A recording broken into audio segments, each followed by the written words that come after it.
Here we are on a road trip out to get corn on the cob.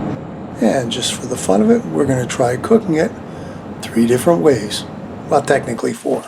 So here's our dozen corn, all ready to roll. And we'll get it all out. We'll fix her up, peel the ones that we need to peel. These two, however, these 2 ears are going in the oven as is. We'll worry about peeling them later. So they go in the oven for half an hour, about 350, and we'll set a timer so we at least remember they're in there and go about our business getting everything else ready to roll, and hopefully they all end up done at the same time. So the second method is, well, I call it butter corn. It's a mixture of milk and butter. So we're going to get that pot warmed up, the water warmed up anyway, and while I'm at it, the pot that's going to take the 6 ears that are left over, we'll cook that up as regular corn. So once the water's warmed up here, the idea is we slowly pour in the milk so it doesn't curdle. And now we're going to grab this stick of butter. I've already chopped it up into smaller pieces so that way it melts a little easier. It just saves a little bit of time so you don't have to stir it continually. Now I'm only using 2 ears, so we're going to break the 2 ears up and put them into the pot. So that's why it's a smaller pot.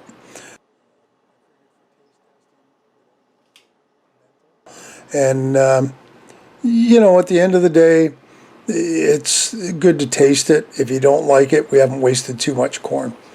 So now we're just going to kind of stir that pot until it gets up to a boil and let it cook like you normally would. Now that we've gotten that done, we'll just kind of turn it off and let it go. Meanwhile, back in the great outdoors, my daughter should be barbecuing up the 2 ears of corn on the grill.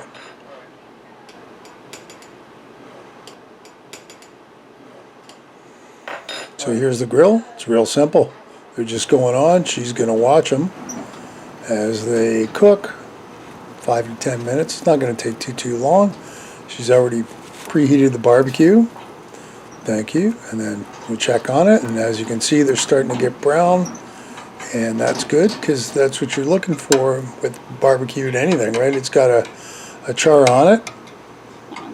And through the magic of me editing out all the boring parts, now you're going to see the finished product. Ding, just like that. So she's going to pull them off and put them on a tray and bring them in the house. And we'll see how the rest of my corn's working. There you go. Doesn't that look good? Can't wait to try it. Well, at the same time, let's get the butter corn out of the pot and into a plate so that we can keep track of what's what. So I'll remember it when we do the final product because we're going to have 4 different kinds of corn. And unless you kind of keep them on different plates, you're never going to remember what's what. So that's the butter corn done. Now the last one is to peel the oven corn. So the first leaves that I peel off are like rock hard. They're very dry. I wasn't so sure this was a great idea, but as I got to the interior of the ear, those leaves were a lot more pliable and you could tell it had warmed up, but there was still some moisture in it. So that was a good sign.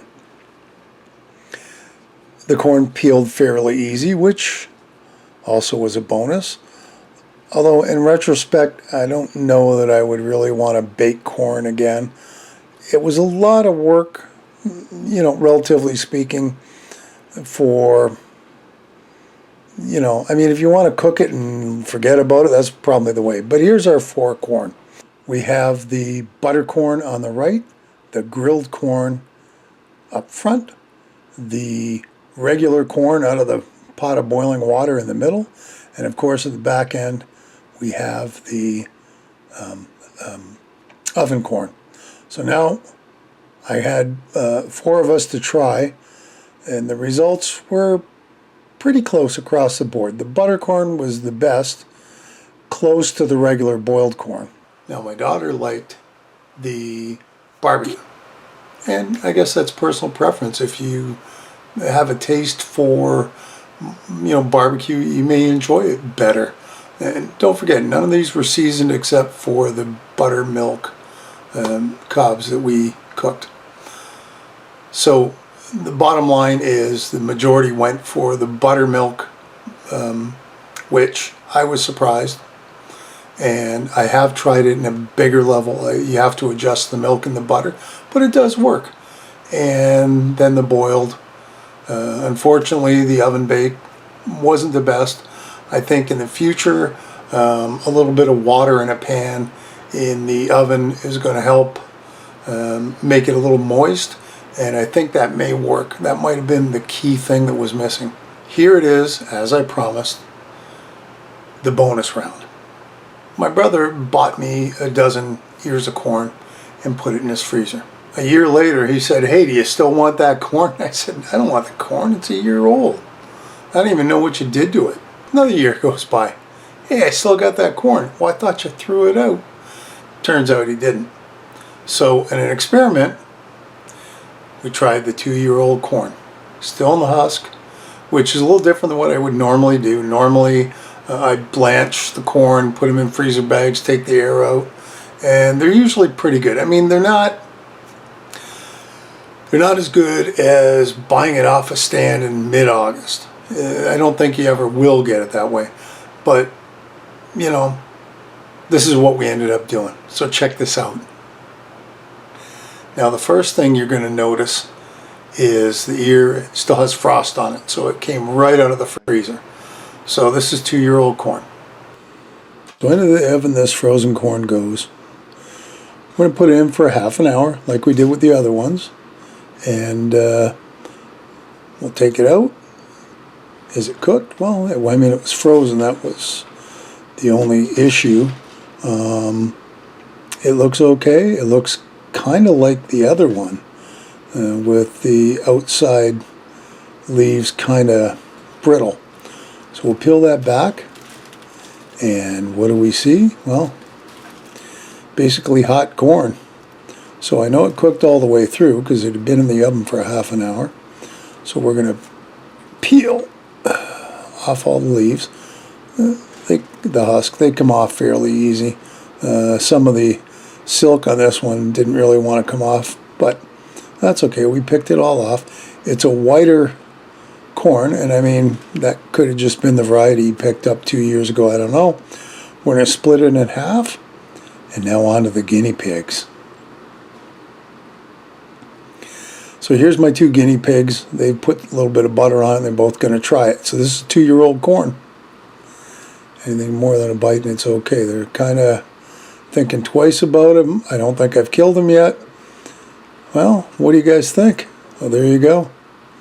2-year-old corn thrown in the freezer. It must work.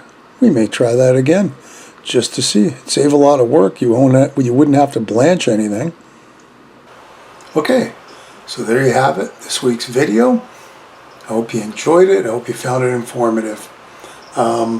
If you liked it, give me a thumbs up in the bottom. Leave me a comment. Hit the subscribe button if you haven't already. And right next to it is the bell. Kevin, it's right next to the subscribe button. One of my friends seemed to have an issue of finding a bell. And you know what a bell looks like. So, thanks for watching once again. And we'll see you next time. Bye for now.